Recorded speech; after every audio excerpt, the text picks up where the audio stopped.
kembali lagi bersama Martinus Beltra Channel. Malam hari ini kita akan berbincang-bincang dengan salah seorang tokoh milenial, tokoh muda dari asalnya dari Kabupaten Landak ya, tetapi berdomisili di Kota Pontianak. Ini dia bersama Bang Yohanes Supriyadi SE MM. Halo, selamat malam.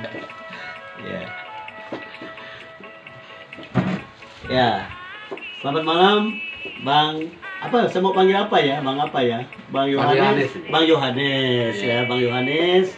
Selamat malam. Apa kabar?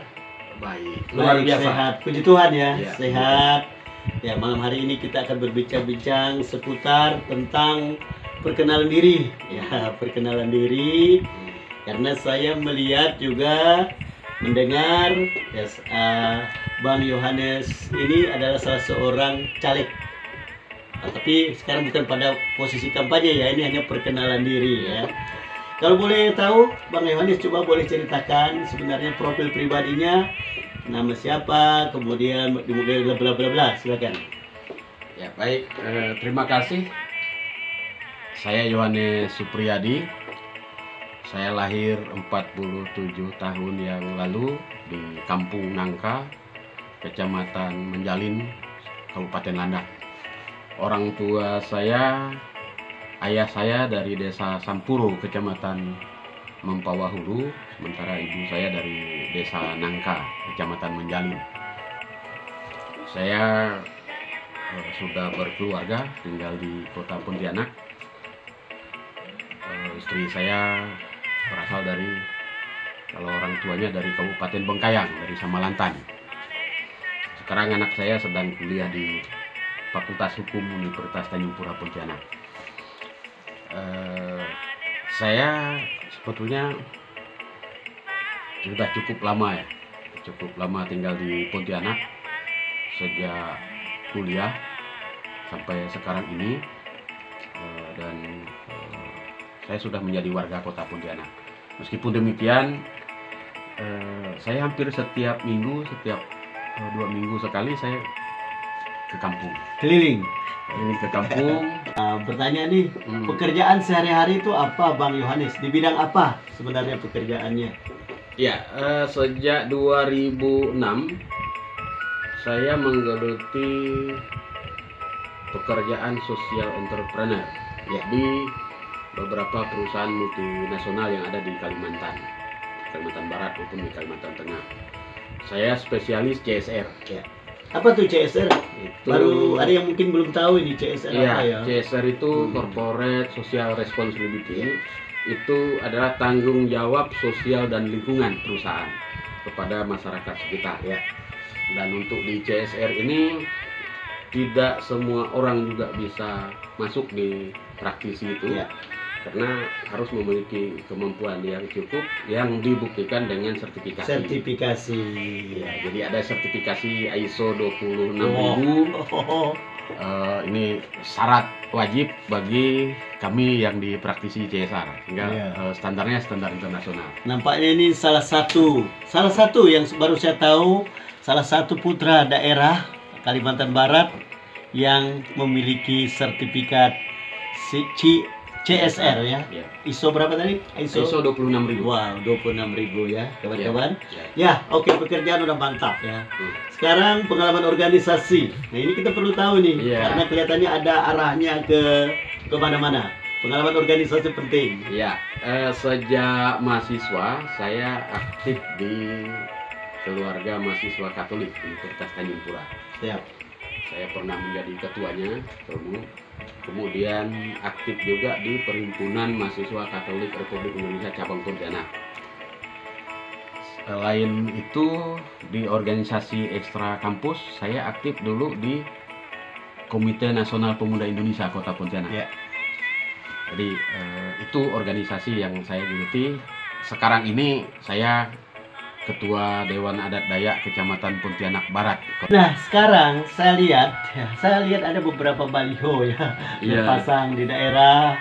Saya lihat menjadi salah seorang caleg ya, walaupun Iya. sekarang sebelum kita kampanye, tetapi kita juga perlu tahu. Hmm, Nah, saya lihat itu masuk salah satu Iya. partai politik ya. hmm. Ya, kelihatannya ini identik dengan partai milenial ya. Iya. Mungkin ceritakan sedikit kenapa tertarik dengan partai itu. Nah, Ya, teman-teman, saya bergabung di satu partai yang didirikan dan dikelola oleh anak-anak muda Indonesia. Namanya Partai Solidaritas Indonesia. ini ya, mana tuh? Iya. Oh, iya. Disingkat PSI. Oke. Nah, saya tertarik partai ini sebetulnya sudah cukup lama, sejak partai ini mengikuti pemilu tahun 2019. Dan saya cukup lama mempelajari dari sisi ideologis, dari sisi platform, termasuk kemudian para aktivisnya. Jadi kemudian akhirnya Desember 2022 saya memutuskan masuk di Partai Solidaritas Indonesia. Bang Yohanes ini Hmm, sudah malang melintang, tetapi dalam memperjuangkan orang lain alias kader-kader tua, yaitu Ya. tidak diragukan lagi, ya. tidak bisa dipungkiri lagi. Hmm, Nah, tahun ini hmm, tiba-tiba melejit. ya. Ya, kalau orang mulai karir dari misalnya DPR, misalnya calon DPR kabupaten, provinsi, Ya. kemudian DPR RI, tapi ini tiba-tiba langsung ke DPR Pusat. RI, DPR pusat. Nah, kira-kira sejauh mana, kenapa, dan optimisnya bagaimana? Ya, saya melihat untuk memperbaiki Indonesia ini kan harus dari pucuk, Ya, harus dari atas. setuju. Yang terjadi hari ini di Indonesia, terutama di Kalimantan Barat, adalah karena kebijakan-kebijakan pemerintah pusat yang belum berpihak ke daerah. Nah, karena itu kemudian saya memutuskan harus masuk ke pemerintah pusat melalui DPR, Ya, karena hanya DPR yang bisa mengubah. Ya. Nah, ini menurut saya yang harus diperjuangkan di tataran pemerintah pusat melalui undang-undang. Selama ini misalnya pola kemitraan perusahaan dan masyarakat atau plasma itu kan sebatas kepada surat edaran menteri. ya, Jadi alas hukumnya itu baru setingkat menteri. ya. Oleh karena itu ini kemudian tidak begitu kuat secara hukum, sehingga posisi masyarakat petani sawit kemudian menjadi lemah. Ya. Tapi kalau ini kemudian diperjuangkan menjadi undang-undang kemitraan perkebunan, Ya. saya kira akan menjadi salah satu solusi untuk mengatasi konflik sosial terkait perkebunan kelapa. Mantap, Bang Yohanes. Itu cukup satu itu, kalau itu betul bisa dilaksanakan, waduh, sangat bermanfaat. Ya, saya Nah. optimis bisa memperjuangkan itu karena satu kalau di partai PSI Ya, ini adalah partai anak-anak muda yang punya idealisme dan secara pekerjaan mereka profesional, orang-orang konsultan dan seterusnya, dan paham tentang situasi ini. baik. Terima kasih mungkin Bang Yohanes Laon SE ya, salah seorang tokoh Ya. milenial anak muda kita. Malam hari ini kita mungkin akhiri perbincangan wawancara kita. Nanti kita akan jumpa lagi kalau sudah saatnya. Iya. Sudah